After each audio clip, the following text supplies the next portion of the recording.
আমি কথা বাড়াবো না, শুধু বিনয়ের সহিত এই বাংলায়ন আওয়ামী লীগকে একটি কথা বলতে চাই। বাংলাদেশের অনেক জায়গায় উপজেলা নির্বাচন হচ্ছে, সেখানে দলের মধ্যে ৫ জন ৭ জন ২ জন ৩ জন প্রার্থী। এখানে আওয়ামী লীগের প্রার্থী আমি একাই, নাকি ভুল বললাম? আমি উপজেলা আওয়ামী লীগের সাধারণ সম্পাদকের প্রার্থী। আর তার কারণে জয় বাংলা ভবনে দেখে নিয়ে ইউনিয়ন আওয়ামী লীগ, উপজেলা আওয়ামী লীগ, পৌর আওয়ামী লীগ সকলকে দেখে নিয়ে হাসান ইমাম খান, সোহেল হাজারী আমাকে সমর্থন দিয়েছে এবং সমর্থন দেওয়ার মধ্যে দিয়েই কালিহাতী আওয়ামী লীগের প্রাণ ফিরে এসেছে। আমাদের প্রবীণ নেতা, যিনি মিটিংয়ে থাকার কথা ছিল, আপনারা জানেন তার একটু বড় ভাতিজা মোহাম্মদ ফিরোজ তালুকদার প্রায় ৫ কোটি টাকা খরচ করেছে সিঙ্গাপুরে, প্রায় ৪ মাস ধরে এখানে মৃত্যুর সাথে পাঞ্জা লড়ে গতকাল রাত্রে ১১টার সময় ইন্তেকাল ফরমাইছে। তার জানাজা আগামীকালকে তার নাগবাড়ি ভাসভবনে অর্থাৎ কৃষি কলেজ মাঠে অনুষ্ঠিত হবে। নগরবাড়ি ভাসভবনে কৃষি কলেজ মাঠে অনুষ্ঠিত হবে। তার জন্য আপনারা দোয়া করবেন, যে কারণে সেখানে উপস্থিত থাকতে পারা নাই। সকালবেলা বিকালবেলা রতনগঞ্জে অফিস উদ্বোধন করে বক্তৃতা করে বিদায় নিয়ে এসেছি। আমি তার মাঠ কামনা করি, ওই পরিবারের প্রতি সমবেদনা জানাই। রব্বুল আলামিন ওই পরিবারকে সহ্য করার শক্তি দান করুন। উনি আমাকে ডেকে নিয়ে ওনার বাড়িতে বসে উপজেলা আওয়ামী লীগ এবং চেয়ারম্যান সাহেবের উপস্থিতিতে উনি আমাকে পূর্ণ সমর্থন দিয়েছে। এই সমর্থনের মধ্যে দিয়ে প্রমাণ হয় কালিহাতী উপজেলা আওয়ামী লীগ এক এবং অভিন্ন। আমি তার যুদ্ধ বলতে চাই না, আমি শুধু নিজেকে প্রার্থী ঘোষণা করেছিলাম। এখন আমি উপজেলা আওয়ামী লীগের প্রার্থী হিসেবে নির্বাচনে আপনাদের কাছে ভোট প্রার্থনা করতে এসেছি। আপনারা ভুলে গেলে চলবো না, গত ৭ই জানুয়ারি আমাদের মহান নেত্রী যে জাতীয় সংসদ নির্বাচনে উন্মুক্ত করে দিয়েছিল যে কেউ স্বতন্ত্র প্রার্থী হতে পারবে আওয়ামী লীগের মনোনয়ন দেওয়ার পরও, সেই প্রেক্ষাপটেই আমরা আমাদের প্রবীণ নেতা মাজার ইসলাম তালুকদারকে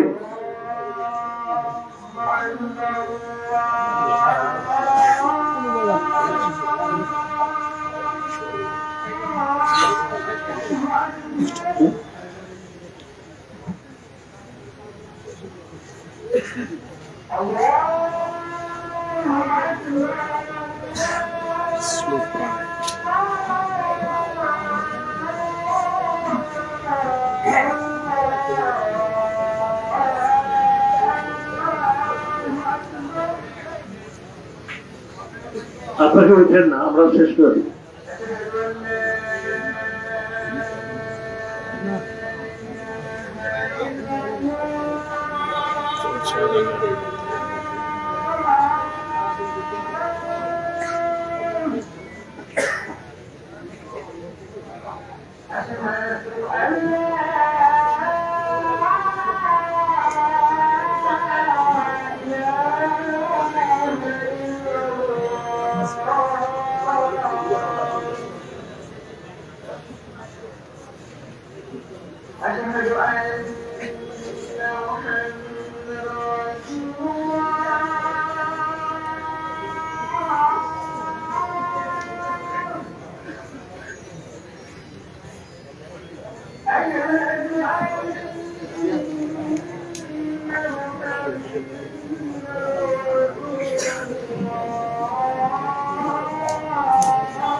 ধন্যবাদ। আমি যে কথাটি বলতে শুরু করেছিলাম, আমরা সেই নির্বাচনে হেরে গিয়েছি, সেখানে আমরা বোকা হয়েছি, বোকা খেয়েছি। কারণ আমাদের সেই সাবেক নেতা, সাবেক মন্ত্রী, সাবেক এমপি, প্রেসিডেন্ট মেম্বার উনি বলেছিলেন শেখ হাসিনা তাকে আওয়ামী লীগে ফেরত দিবে। প্রথম বলেছে নৌকা পাবে, কিন্তু নৌকা সে পেল না। তারপরে বলে নৌকার অনুমতি নেত্রীর অনুমতি নিয়ে এসেছি, এটা ভালো। আবার সে প্রেসিডেন্ট প্রতিষ্ঠা করবে, মন্ত্রিত্ব ফেরত পাবে। এই কথা অস্বীকার করার কিছু নেই। আমরা তার নেতৃত্বের আন্দোলন সংগ্রাম করছি, রাজনীতি করেছি, কিন্তু যে কারণে তার মন্ত্রিত্ব গিয়েছে, এমপিত্ব গিয়েছে, এই কারণে আমরা যারা রাজনৈতিক কর্মী আমরা কেউ তাই ছিলাম না। ছিলাম কি? কালীহাটি মানুষ কেউ তাই ছিলাম না। তার বিভিন্ন কথার কারণে তার মন্ত্রিত্ব গিয়েছে, এমপিত্ব গিয়েছে, এবং দলের সাধারণ পদ থেকেও তাকে অব্যাহতি দেওয়া হয়েছে। তারপরে আমরা দ্বিধাদ্বন্দ্বে ছিলাম। আমাদের মহান নেত্রী আন্তর্জাতিকভাবে নির্বাচনকে স্বীকৃতি দেওয়ার জন্য দেশ এবং দলের স্বার্থেই উন্মুক্ত করে দিয়েছিল। আমাদের নেতা হাসানুল খান সোহেল আদরি স্বতন্ত্র নির্বাচন করতে পারতেন, অনেকেই করেছে, টাঙ্গাইল হাসানুল ভাই করেছে, কিন্তু উনি করেন নাই। উনি ওটা দেখেছেন, ওটা বিভক্ত যায় নাই। আমরা সে বিভ্রান্তের কারণে আমরা সেদিন হেরে গিয়েছিলাম। আমরা ভেবে নিয়েছিলাম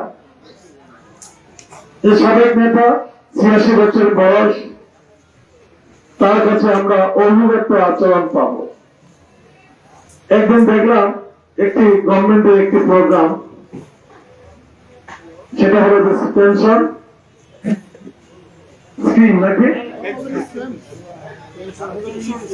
পেনশন স্কিম, পেনশন কেন্দ্রের একটি অনুষ্ঠান। এই অনুষ্ঠান কলকাতা বাজার সেক্রেটারি আমাকে দাওয়াত দিয়েছে, সভাপতিকে দাওয়াত দিয়েছে। সেই অনুষ্ঠানে গেলাম। আপনি সোশ্যাল মিডিয়া দেখছেন, সে যতক্ষণ বক্তৃতা করেছে টেবিল থাকে, এবং সেখানে আমার মতো একটি বক্তৃতা করলেন যে বঙ্গবন্ধু ক্যাডেসি থেকে নির্বাচন যদি জয় সব করতে পারে, আওয়ামী লীগের সেক্রেটারি আমার নির্বাচন করতে পারে না কেন? আমি সেটা বলতে বাধ্য হইনি, কারণ আমি তার কাছে শিখেছিলাম ব্যক্তির সাথে দল বড়, দলের সাথে দেশ বড়। আমি তাকে নেতা মানে শ্রদ্ধা করি, সম্মান করি, কিন্তু এমপি হওয়ার ১৫ মাস পরে তার যে আচরণ, তাতে কেন যেন আমার মনে হয় যে সে যেন কি পাওয়ার কথা ছিল কি পায়নি, সে পাওয়ার বেদনা বিব্রত হচ্ছে। আমি যদি মিথ্যা কথা বলে আমাকে ভোট দেওয়ার প্রয়োজন নেই, কারণ বল্লার মানুষ নামাজি, এবং বল্লার যে পবিত্র মসজিদ, এত বড় মসজিদ কালীহাটি না টাঙ্গাইলে কোথাও নেই। আমি এই মসজিদে আল্লাহ তাআলা আমাকে বহুবার নামাজ পড়ার সুযোগ করে দিয়েছে। আমি একজন মুসলমান।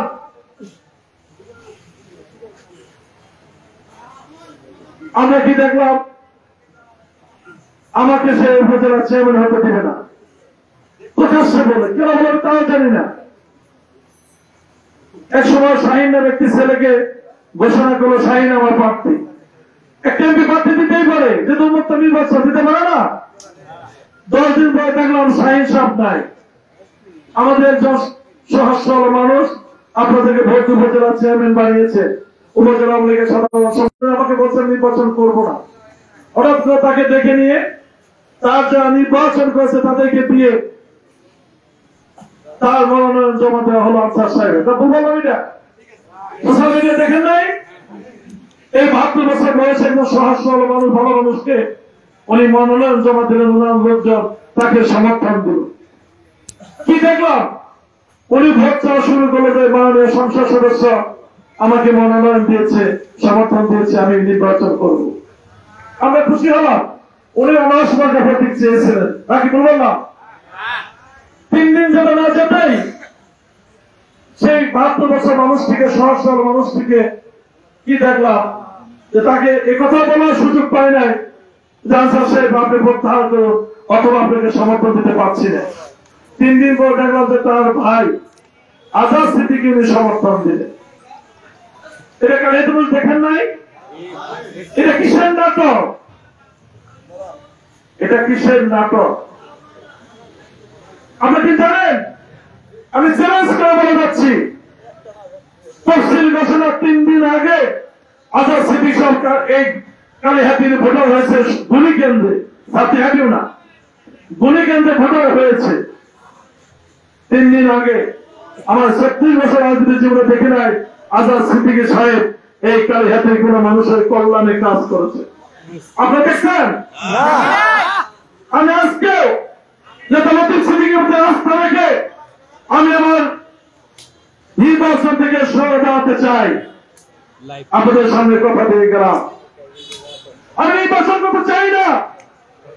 উনি মুরব্বীর প্রতি আস্থা এবং বিশ্বাস আছে। ওনাকে এমপি বানাতে গিয়ে 96 সালে নির্বাচন আসামি হয়েছিল, খেয়েছি 91 আসামি হয়েছিল, 2001 সালে আসামি হয়েছিল। কালীহাতির এমন কোন স্পট নেই যেখানে আন্দোলন সংগ্রাম না করছি, লতিফ সিদ্দিকীর পক্ষে স্লোগান না দিয়েছি। মেয়েরা কষ্ট হয় যখন দেখি, আমি এখনো বলছি আমি নির্বাচন থেকে সরে দাঁড়াবো। তফসিল বছর আগে 3 দিন আগে ভাইকে আপনি ভোটার বানিয়েছেন, আগামীকাল ভাইকে নিয়ে যান শেখ হাসিনা মেডিকেল কলেজে গিয়ে একটু ডক্টর করেন, দেখে আপনার ব্লাডে মাদক আছে কিনা। তার ব্লাডে যদি মাদক না আসে আমি নির্বাচন থেকে সরে দাঁড়াবো আপনার প্রতি সম্মান জানিয়ে। সেই বাংলার মানুষ যখন দেখেছেন তখন আপনাদের বাসে এসেছি, যে কোনো বিপদে বাসে এসেছি। বাংলার মানুষ 5 ওয়াক্ত নামাজ পড়ে, ওই পবিত্র মসজিদের মতো ভালো মসজিদ এই বাংলাদেশে আর কোথাও খুঁজে পাই নাই। ওই মসজিদে ঢুকলে মনে হয় আমি ব্যস্ত ঢুকেছি। ভাইরা, সেই বাংলার মানুষ যাই হোক এদের মাতালকে ভোট দিতে পারে না। যেদিন এডিসি সাহেব আমাদের মনোনয়নপত্র বাছাই করলেন, আমাদের একটি হলফনামা দিতে হয়। ওই প্রার্থীকে জিজ্ঞাসা করবেন আমার কোন সাইডে বসেছিল। যখন হলফনামা ঘোষণা করা হয় কার বিরুদ্ধে কয়েকটি মামলা, আপনাদের সন্তানের বিরুদ্ধে ওই হলফনামা একটি মামলাও নাই। আজাদ সিদ্দিকীর বিরুদ্ধে 27টি মামলা, তার 7টি হল খুনের মামলা। যদি মিথ্যা হয় প্রার্থীকে জিজ্ঞাসা করবেন, আমাকে ভোট দেওয়ার প্রয়োজন নেই। কাজে বিনয় সহিত বলবো, বাংলার মানুষ ধর্মপ্রিয়, ধর্ম পালন করে পবিত্র মসজিদের মতো বড় মসজিদ আর কোথাও নাই। আমি আমার রাজনীতি জীবনে কোনদিন মানুষের সাথে অন্যায় করতে পারে না। খুশি হতেন আপনারা দেখেছেন না আমাদের হাসপাতালে সাহেব যেভাবে তাকে এমপি বানাবার জন্য সংগ্রাম দিয়েছে, 2 দিনে বাংলা চেয়ারম্যান তাকেই মনোনয়ন দিতেন। সে তো কম কাজ করে নাই। হাসপাতালে সাহেব সারা জীবন তো সিদ্দিকীদের পক্ষে স্লোগান দিয়েছে। মেয়েরা, কথা আপনারা স্বার্থের বাইরে যেতে পারে না। আমি কথা লম্বা না করে আমাকে বলতে চাই, আমি চ্যালেঞ্জ করে বলতে চাই, আজকে পবিত্র শুক্রবারে নামাজ আদায় করেছি। মুসলমানের জন্য এটা হজের মতো সওয়াব।